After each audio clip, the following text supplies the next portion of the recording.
अस्सलाम वालेकुम नाजरीन, उम्मीद करता हूँ खैर वाफियत से होंगे। नाजरीन, मैं इबाद मिर्जा, स्टूडेंट ऑफ जामिया अशरफिया। तो फिर से बहुत बहुत मुबारकबाद इस नई वीडियो में। नाजरीन, आज की वीडियो काफी इंफॉर्मेटिव होने वाली है और खास करके उन लोगों के लिए निहायत ही मुफीद साबित होने वाली है जो जामिया अशरफिया में आने के ख्वाहिशमंद है, जो जामिया अशरफिया में टेस्ट निकालने के ख्वाहिशमंद है। क्योंकि नाजरीन, आज मैं आपको इस वीडियो के जरिए बताऊंगा कि जामिया अशरफिया में टेस्ट कब होता है, टेस्ट के लिए तैयारी कैसे करनी होगी और तैयारी में किन किताबों पे खास तवज्जो की जरूरत है, और जामिया अशरफिया में अगर कोई मौलवियत पढ़ना चाहता है शुरू से, तो टेस्ट निकालने के लिए उसको कितना क्वालिफाइड होना, कितना एजुकेटेड होना जरूरी है, और जामिया अशरफिया में दर्जा हिफ्ज में एडमिशन का क्या मामला है, आज हम इस छोटी सी वीडियो में तरतीब तफसील जानेंगे। तो नाजरीन, सबसे पहले मैं आपको बताऊंगा स्टेप बाय स्टेप करके, तो बहुत ही कंसंट्रेट करते हुए मेरी बात को सुने और साथ ही साथ आप इस जामिया अशरफिया के दिलकश नजारों से अपने आप को मुस्तफीज फरमाएं और मेरी बात को सुने। स्टेप बाय स्टेप हम जानेंगे। तो सबसे पहले हम ये जानते हैं कि जामिया अशरफिया में टेस्ट कब होता है और टेस्ट निकालने के लिए हमें किस तरह से फॉर्म अप्लाई करना होगा। तो देखिए नाज़रीन, उसके लिए मैं बता दूं कि आपको 1 शव्वाल से लेकर 10 शव्वाल तक आपको एक्टिव रहने की जरूरत है, ठीक है, क्योंकि वहाँ पे टेस्ट का मामला जो है 1 शव्वाल से लेकर 10 शव्वाल तक क्लियर हो जाता है। तो ये 1 से 10 तक आपको एक्टिव रहने की जरूरत है। आप ईद के फौरन बाद वहाँ चले जाए, क्योंकि ईद के फौरन बाद जो है वहाँ पे टेस्ट का मामला शुरू हो जाता है। 3 या 4 दिन के बाद आप वहाँ पे पहुंच जाए, और पहुंचने के बाद सबसे पहला काम जो आपका वहाँ पे होगा वो यही होगा कि आप सीधा दफ्तरी तालीमात में जाए। दफ्तरी तालीमात में जाने के बाद आप फॉर्म लेंगे। फॉर्म लेने के बाद आपको फुलफिल करना होगा।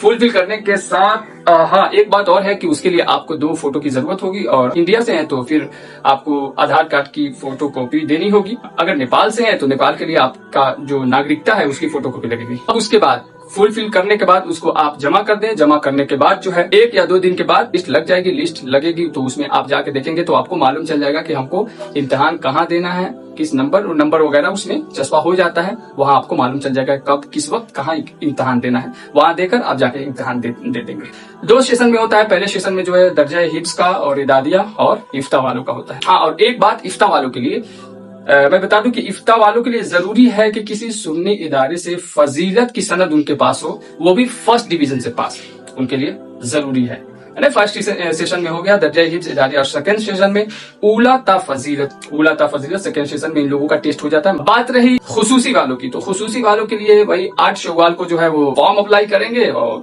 9-10 शव्वाल तक उनका भी मामला क्लियर हो जाता है, ठीक है। और उसके साथ मैं ये भी मेंशन करना चाहूंगा कि बवक्त जरूरत तरमीम भी होती है। कभी कभी जरूरत के वक्त जो है इम्तिहान जो है शाबान में भी हो जाता है और कभी ईद बाद होता है। तो उसके लिए जरूरी है कि आप एक्टिव रहें, और मैं जो है अपने चैनल के जरिए अपडेट देता रहूंगा इसके बारे में। तो आप देख लें, अगर शाबान में हो रहा है तो शाबान के मुताबिक आप पहुंच जाए वहाँ पे, और अगर ईद बाद हो रहा है तो ईद बाद फौरन पहुंचे, ठीक है। और एक बात की, वक्त से पहले ही वहाँ पे पहुंच जाते हैं तो ये बहुत बड़ी गलती करते हैं, क्योंकि वक्त से पहले पहुंचकर वहाँ पे परेशानी होने की क्या जरूरत है। तो इम्तिहान जो है 1 हफ्ता बाद होता है, ईद की 1 हफ्ता बाद। तो पहले पहुंच के वहाँ पे परेशानी होने की जरूरत नहीं है। बर वक्त आप पहुंचने के बाद जो मामला था 1-2 दिन में क्लियर करके आप चले आए, ठीक है।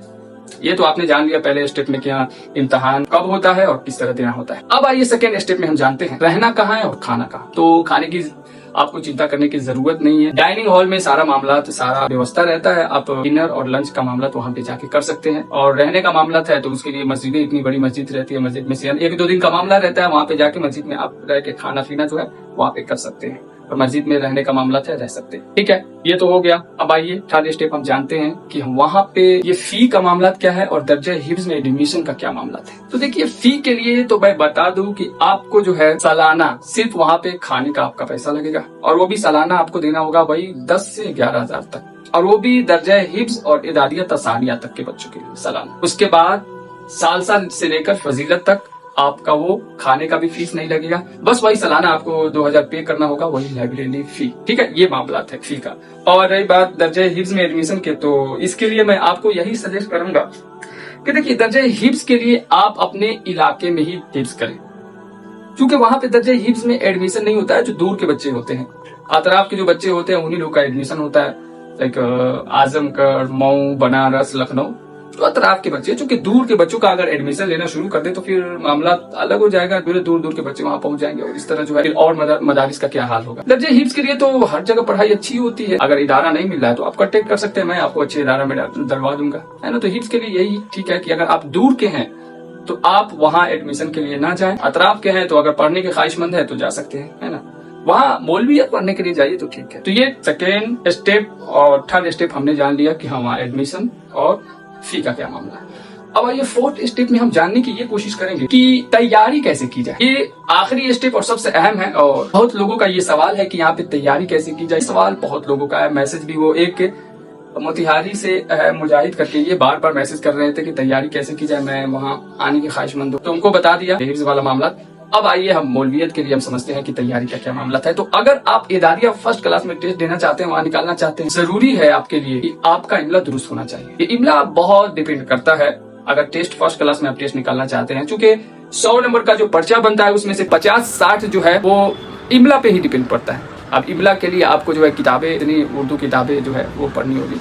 और दूसरी बात ये कि जो इस्लाम की जो बुनियादी बातें हैं, बुनियादी उसूली बातें, जैसे अल्लाह और रसूल, जिन्नात, फरिश्ता, क़यामत, हश्र नशर, ये इस बुनियादी बातों का इल्म तो होना ज़रूरी है आपके पास। और वज़ू गुस्ल वगैरह इन सब के तरीका वगैरह, तो बुनियादी बातें, उसके लिए आप एक किताब आती है अनवार शरीयत, वो किताब आप पढ़ सकते हैं। उसमें अच्छे तरीके से जो है इसमें बताया गया है बुनियादी बातों के बारे में। और उर्दू सीखने के लिए तो मैं आपको यही बताऊंगा कि आप जितना हो सके आप जो है उर्दू किताबों का मुताला करें। बेटर ये है कि अखबार का मुताला किया कीजिए, क्योंकि उसमें दौरे हाजिर के एतबार से उसमें अल्फाज इस्तेमाल होते हैं, सेंटेंस वगैरह इस्तेमाल होते हैं। तो वो आप अगर पढ़ेंगे तो आपके लिए मुफीद साबित होगा। और इमला लिखा कीजिए, ज़्यादा से ज़्यादा जो अल्फाज, नए नए अल्फाज आपके सामने से गुजर रहे हैं, उस अल्फाज पे आप तवज्जो कीजिए, उस पर और बार बार इमला लिखिए। और जो गलती हो रही है आपसे, उस गलती को 1 आध 2 बार 10 बार, जब तक वो सही ना हो जाए, उसको आप दोहराया कीजिए, लिखा कीजिए और ज़हन पे थोड़ा सा तवज्जो दिया कीजिए। अगर आप इस तरह उर्दू किताबों का मुताला करते हैं तो इस तरह आपका जो है इमला लिखे और उर्दू का मुताला करें, तो बहुत हद तक आपका इमला जो है दुरुस्त हो जाएगा। ये हो गया इदारिया क्लास।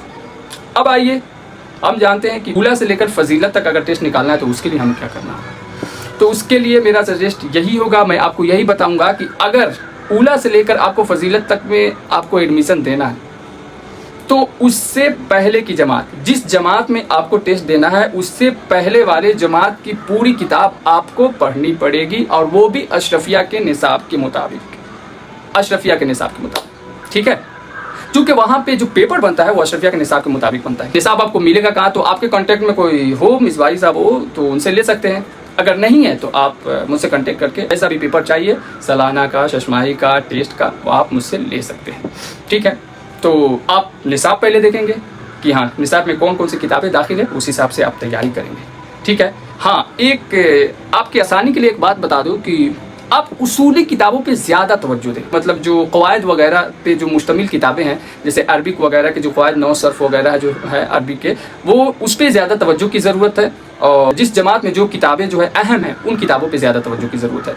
रही बात वो मुताला वगैरह, तो मुताला वगैरह की किताबें अगर आप नहीं भी पढ़ते हैं तो मामला चल जाएगा, क्योंकि मुताला वगैरह से सवाल तो नहीं बनता है। हाँ, लेकिन जो असल बातें हैं वो तो आपको याद करने की ज़रूरत है। इंग्लिश रीडिंग वगैरह भी है तो वो नहीं पढ़ेंगे तो चलेगा, इंग्लिश के लेकिन क़वायद जो है, क़वायद याद करने, और वो भी उसूल क़वायद जो है उसका डेफिनेशन याद कर लेंगे। जैसे पार्ट्स ऑफ स्पीच हो गया, ये सेंटेंस वगैरह, इसके जो अक़साम है, ये जो मोटी मोटी बातें, इस सब का डेफिनेशन याद कर लेंगे तो हो जाएगा। आप पेपर देख लेंगे ना तो आपको समझ में आ जाएगा कि किस हिसाब से। इसलिए मैं बार बार ताकीद से फरमा रहा हूँ कि आप पेपर ज़रूर देख लें, है ना। पेपर देखने से आपको बहुत ही अंदाज़ा हो जाएगा कि किस हिसाब से पेपर बना है, कैसे मैंने तैयारी की है, और कितनी तैयारी हुई है, कितनी तैयारी की और ज़रूरत है। तो ये पेपर देखने से आपको अंदाज़ा हो जाएगा, है ना। तो इस तरह तरतीब दें, और कुछ तो नहीं है, 4 स्टेप था, आपको सब बता ही दिया।